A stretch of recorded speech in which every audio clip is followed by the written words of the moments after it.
from New York City. Hello, America.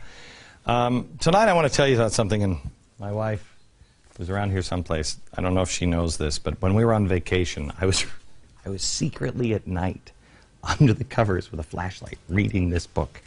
She really doesn't. For some reason, she thinks I should relax and not read books about Nazis on our vacation. This came in from a viewer of mine. It's an old book from 1940, I think 43 or 44, Religion of Nazi Germany. And it got me to thinking. This is somebody who was in, I think originally in Germany and then went to Poland, and it didn't end well.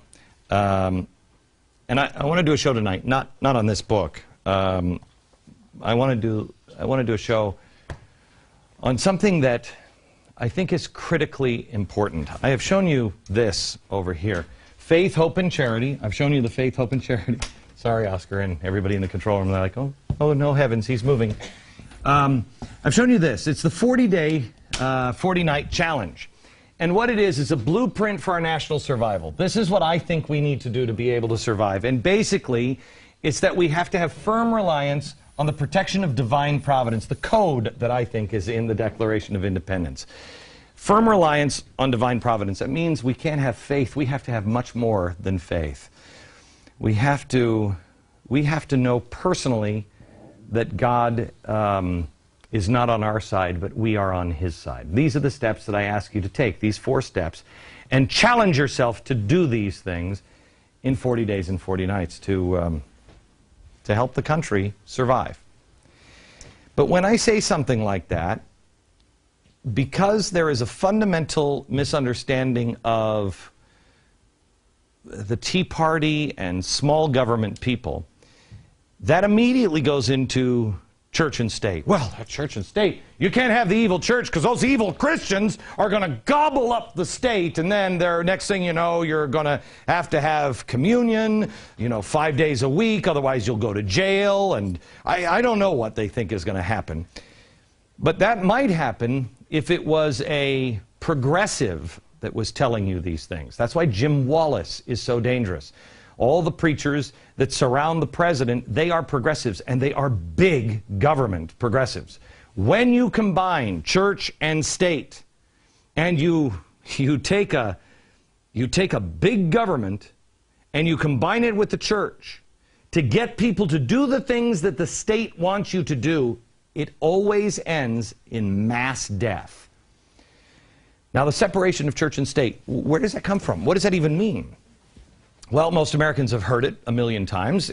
We've heard it in our schools, and it's been misused. It's been mistaught. It's a phrase that is not contained in the U.S. Constitution. As we have discussed before, it's from a letter that Thomas Jefferson wrote to the Connecticut Baptists when they feared that government might be getting between them and the way they worshiped. Because Baptists, that wasn't popular in Connecticut at the time. And he's saying, wait. Okay, so what did he mean by that? Does it mean that the state needs to be protected from the awe-inspiring power of the force? Or is it possible that the armies of marauding pastors and priests and nuns, if you've seen the nuns, they come after the state, look out. Could it be that the nuns and the bishops are going to suddenly, without warning, seize control of the government in some sort of creepy Christian coup? No, I don't think so. For the record, this is called the Establishment Clause. Now, why is it called the Establishment Clause? Well, it's in the First Amendment, the Establishment Clause, and this is what it says. Congress shall make no law respecting an establishment of religion or prohibiting the free exercise thereof. That's it. Congress shall make no law. It's simple. Not you shall not pray in public, or the people shall never refer to God within 700 feet of government property, or you'll never ever, we promise, you'll never be offended by a manger scene. No. What it says is Congress shall make no law respecting an establishment of religion. What does that even mean? You have to go back to the time period. England, what had happened in England. Why was the Black Robe Regiment so important in the Revolutionary War? Because people were going to church. But Whitefield made an impression on people because he rejected the church of the government, the Church of England. He said, this isn't about God. God needs to be between you two, God and you. The state has no place in that. England had a state church, and it went more than just the Church of England. You had to pay tithes. Well, that was a tax. There wasn't any opportunity to worship as you chose. That's why Whitefield didn't go preach in the churches. He had to do it out in the fields. And that's what our founders were trying to guard against. They knew what would happen when a state said, hey, wait a minute, we have these people who will listen to anything because they're stupid, I guess, and they'll just listen to whatever their pastor says. So if we can just co-opt the state, then we can get them to do anything. That's what they were guarding against. Almost like what's happening with social justice and the progressives. Now, the worst example of this in the last century is probably the best example of what a state interfering into religion can do. When Hitler came to power in Germany, he knew his deception of the German people would never be complete without using religion. And that's exactly what he did. Remember, Hitler learned an awful lot of stuff from a guy named Bernays. And Bernays was the guy who, when Goebbels died, they found the book by Bernays on propaganda, an American author, an American that was with Wilson, in the office of Goebbels. It was on propaganda. They say they learned propaganda. Hitler learned propaganda from the Wilson administration. Well, one of the things the Wilson administration and progressives did at the time was they knew they had to destroy our faith. They knew they needed to get social justice in there. Well, Hitler took it a million miles farther. He set out to draw Christians to him by explaining the seeds in Mein Kampf, where he spoke of the Creator and the universe and of eternal providence. He also states his belief that the Aryan race was created by God and that it would be a sin to dilute it through racial intermixing. He tried to head off church resistance by professing in a speech that Jesus was the one true God. Well, one pastor who's going to be with us tonight has told us of the story about when Hitler became Chancellor of Germany. He met with all of the leading pastors, and he openly tried to reassure them that the position of the church was secure. But he secretly was setting out to silence them. One of the men in the room was Martin Niemöller. Now, he wasn't buying it at all. He wasn't buying it, and he pushed his way to the front of the pastors. Remember, this was a spooky dude. You didn't go after this guy. He did. He went and he faced Hitler right nose to nose. And Niemöller told him, our concern here, Herr Hitler, is not for the church. Jesus Christ will take care of the church. Our concern is for the soul of our nation. Well, no one else had the guts to back him up. Hitler just smiled and said, you can leave the soul of Germany to me. Now, from that Sunday on, Gestapo agents sat in the pews and wrote down every word Niemöller said. The pastor was imprisoned in a concentration camp where he narrowly escaped his execution.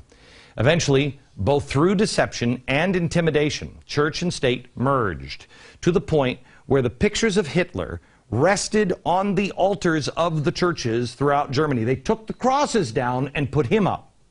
The state had infiltrated and infected the church, not the other way around. I want to make it very, very clear. When I say that you have to find God, I am not saying that we find a state religion, and I am not saying that you mix the state with religion. I'm saying you find your principles. Teach man correct principles. That your relationship is with God, not the state. The state comes after this one. Let your principles be your guide on how to vote, not how to rule, or not how to control or manipulate people. I'll leave that to the progressives. Well, many in Germany couldn't or wouldn't believe the truth, that their faith had become evil. It had been co-opted by an evil and ruthless dictator. Others who did notice wouldn't cooperate, and they were arrested. It got much, much worse. Not only were there arrests of clergy, but incarceration in concentration camps, murders of religious opponents of the regime, physical assaults on clergymen ignored by the police. See, remember, it's almost like nudging. You nudge and then you shove. And you're going to, the farther you go, if you don't say something at the beginning, then you're watching somebody being beaten in the streets and you're like, gosh, yeah, I don't want that to happen to me. And that's what happened. They should have said something at that first meeting, and they didn't. Then there were seizures of church property, including orphanages and hospitals and monasteries and schools. Anything with a religious insignia was removed, and the teachers were fired. Here's a church. Look at all the government insignia. That's a church. Church publications were censored. They were forbidden. Attempts to force all German churches into one state-controlled church. Surveillance of the worship services and church leaders were happening. Public attacks on the church by Nazi leaders, including Goebbels and Goering, and of course, ultimately, the persecution and Holocaust of the Jews for their faith, and I guess for their blood type. What had begun by supposed religious people and a religious man turned into something horrifyingly different. Now, you will hear that many people claim that Hitler was a Christian. And they use Hitler to make their point about how frightening Christian fundamentalists can be. They always say this. But anyone who says that has not read history, or they have read history written by a progressive, not people who were there. Joseph Goebbels, Hitler's propaganda minister, noted in a diary entry in 1939 a conversation with Hitler. He wrote, and I quote, "The Führer is a man totally attuned to antiquity. He hates Christianity because it has crippled all that is noble in humanity." That sounds more like Michael Moore, doesn't it? Hitler's chief architect, Albert Speer, reports in his memoirs of a similar statement made by Hitler. Quote, "You see, it's been our misfortune to have the wrong religion. Why didn't we have the religion of the Japanese, who regard sacrifice for their fatherland as the highest good? Or the Mohammedan religion? It would have been much more compatible to us than Christianity. Why did it have to be Christianity with its meekness and flabbiness?" Whenever you bring up Germany and Hitler, it is the extreme. And actually, it's less extreme, believe it or not, than communism in Russia. For as horrifying as it is, it's just been our media propaganda that hasn't made us really look and really remember the Holocaust that happened in the other socialist state.